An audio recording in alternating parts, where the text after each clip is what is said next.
Здравствуйте, в эфире подкаст студии Speak Lodge, в котором участвуют какие-то люди, мы не будем представляться, потому что так интересней. И сейчас какой-то человек номер один ответит вам на следующий вопрос. Скажите, почему мы показываем так мало визуальных материалов?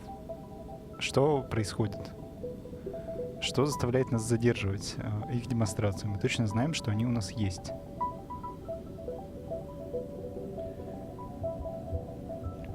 Судя по всему, человек номер один — это я, и я сейчас дам довольно обстоятельный ответ на этот вопрос. Да, у нас действительно есть материал. Да, у нас есть на что посмотреть, но у нас, к сожалению, нет того, что мы действительно хотели бы показать, потому что мы боимся, что вы скажете: «О, блин, вот это да», и отозвете все сразу свои пледжи. Но почему так происходит? Вы же все-таки что-то показываете, и вы видите реакцию людей, и несмотря на то, что, да, каждый раз кто-то возмущается, в целом позитивных комментариев больше, и люди довольны тем, что что-то происходит, и тем, как меняется визуальный ряд в Новом море.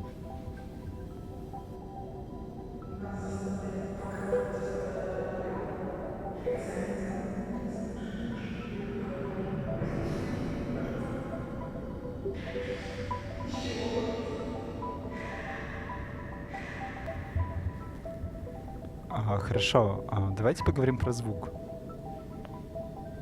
Вот сейчас я знаю, что наш человек номер один придумал на самом деле эти подкасты, и это очень интересно, потому что я знаю, что на протяжении долгих лет студия старалась всячески избегать общения с людьми. Я знаю, что у нас есть человек номер N, который сейчас всех заставляет, но подкасты придумал не он. Скажите, что вас вообще сподвигло на эту гениальную идею? Потому что это же очень здорово, подкасты, живые, значит, голоса, которые отвечают на какие-то настоящие вопросы.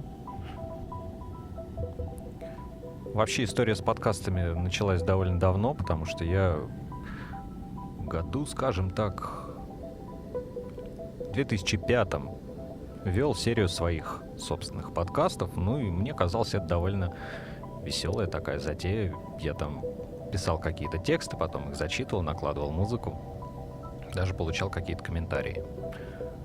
И сейчас мне показалось, что вот можно взять полученный опыт, применить его на нынешнюю ситуацию и за счет вот такого вербального уже фактически общения стать еще ближе к нашим друзьям, которые поддерживают нас и делают возможными, собственно, даже вот эти вот подкасты. Так все сложилось просто, и все.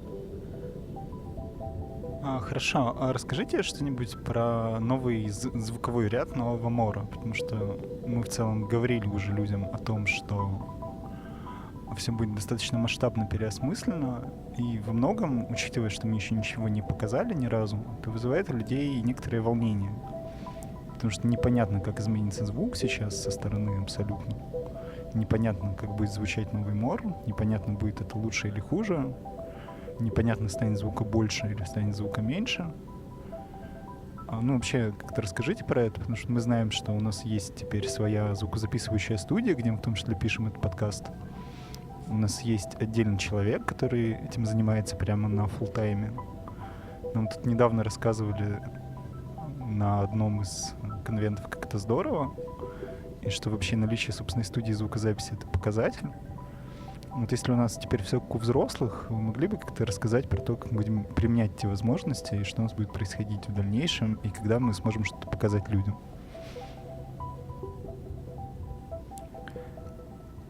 Значит, столько вопросов. Не могли бы вообще в следующий раз как-то, может быть, разбить их на группы? Потому что так получается: расскажите обо всем в 2 словах. Всякое бывало.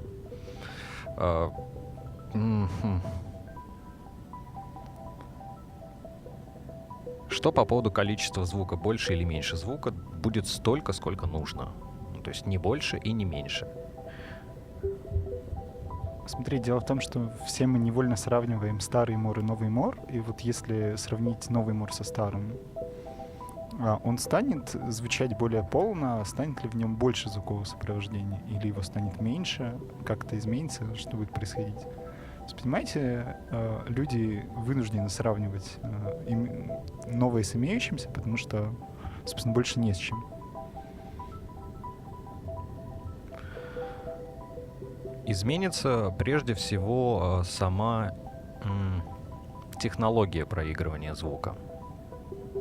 То есть мы постараемся сделать гораздо больше зависимостей, которые будут изменять звуковую сцену вокруг игрока, и которые будут зависеть от того, что он непосредственно делает, от того, что он не делает, от того, где он находится. То есть это будет какая-то... мы постараемся создать более динамичную схему, в которой будет гораздо больше вариантов. Это как раз возможно благодаря применению звуковых средств, которые есть в движке, который мы используем.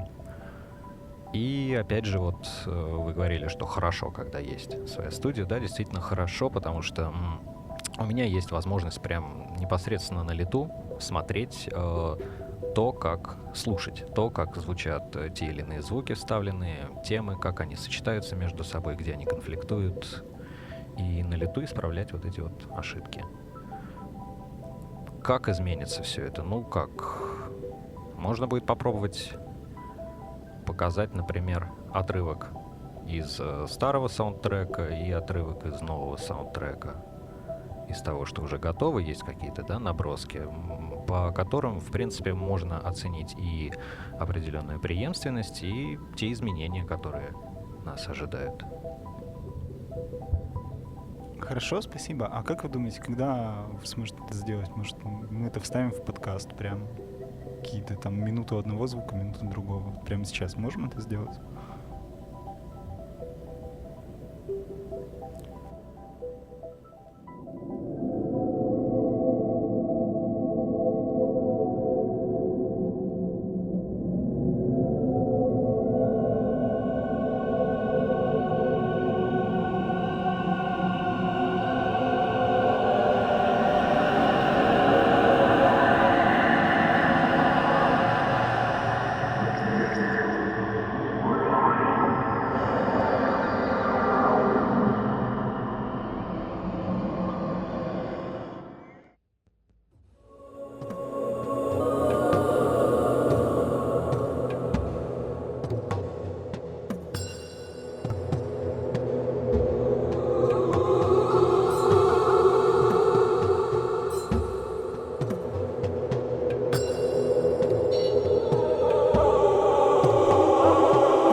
Здорово. Нам будет, конечно, очень интересно почитать ваш фидбэк, дорогие наши аудиослушатели, про то, как вы вообще воспринимаете наши изменения происходящие.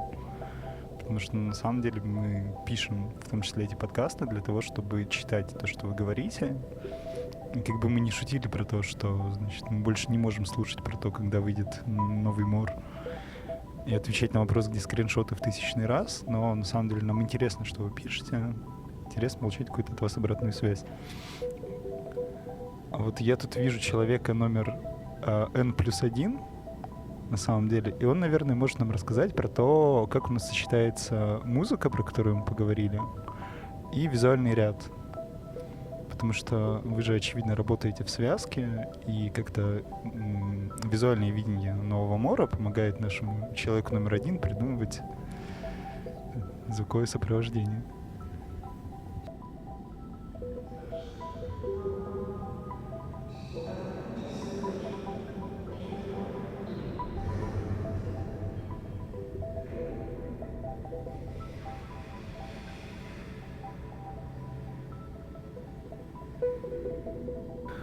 К сожалению, ответ на предыдущий вопрос пришлось полностью вырезать. Хорошо. Скажите, вот известно, что какие-то вещи в Новом море уже заморожены и приняты. Например, что это? Что это? Что мы знаем про Новый Мор? В чем мы уверены? Вы имеете в виду звук?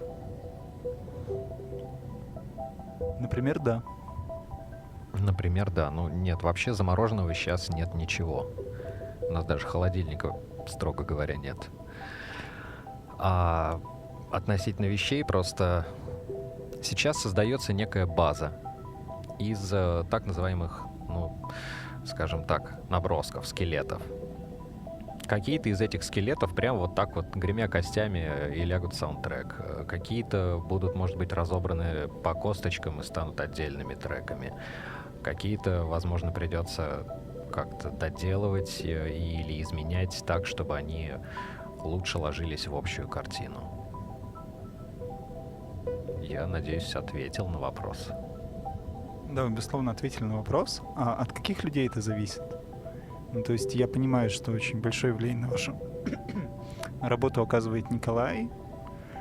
Еще большее влияние на вашу работу оказываете вы сами. А вот если, например, кто-то напишет в комментариях, вы их вообще читаете? Вам, ну, как бы вы как-то взаимодействуете с фидбэком, который мы получаем от непосредственно слушателей наших саундтреков будущих? Но тут, смотрите, опять же, ситуация какая. Я, конечно, читаю комментарии, мне интересно, что там люди пишут. Но дело в том, что если человек что-то предлагает, я могу даже попробовать это реализовать, если мне идея понравится. Но в конечном счете, останется это в игре или нет, все равно будет решать, конечно, Николай. Если мне покажется решение, которое Николай принял странным, неправильным или еще каким-то, я буду уже, соответственно, продавливать свою версию, ну, потому что, как бы, ну, я немножко лучше разбираюсь в звуках. А насколько вообще сложно что-то продавливать через Николая? Ну, то есть, потому что мы все знаем, что у него есть свое видение, и что с ним не всегда просто взаимодействовать. Вот, как вам это удается? Ну, и вообще такие случаи довольно редкие. Я стараюсь избегать такого, потому что это требует неимоверных усилий. Действительно неимоверных. В данном случае, ну как удается? Я просто говорю, что я не буду делать вот так. Если ты хочешь, чтобы я сделал вот эту штуку, то я ее делать не буду. Ищи другого человека. Или, не знаю, не ставь мое имя там еще как-то. Я не хочу быть ответственным за хреновый звук. Собственно, примерно так я говорю. Хорошо, спасибо. Скажите, наш человек номер один, вы так хорошо говорите, может, у вас есть какие-то вопросы ко мне?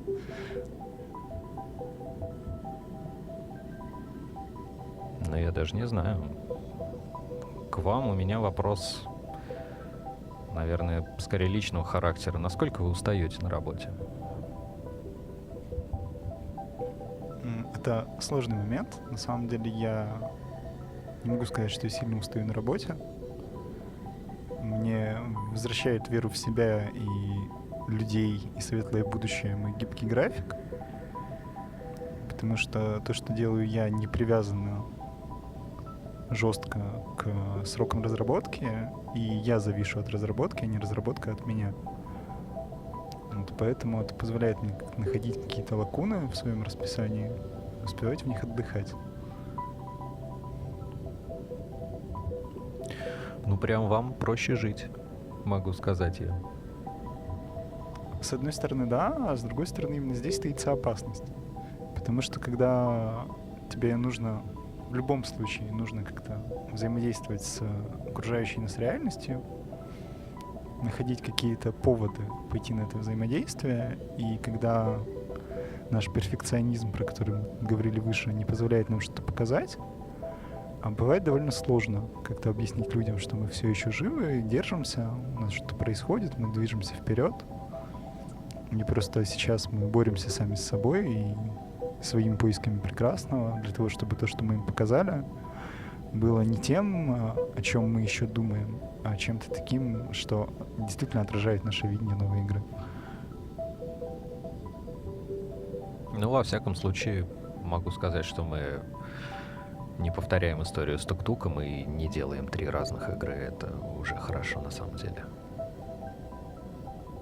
Ну что же, наверное, на этом можно завершить первую часть нашего подкаста. И после того, как будет получен какой-либо фидбэк, там, может быть, вопросы, комментарии, мы сможем записать для вас вторую часть. Всем спасибо. Я думаю, что да, мы будем готовы ответить на какие-то вопросы, которые поступят к нам в комментариях. Возможно, не на все, но мы постараемся сделать все возможное, чтобы ответить на большую часть. Спасибо. До новых встреч. Всего доброго. До новых встреч.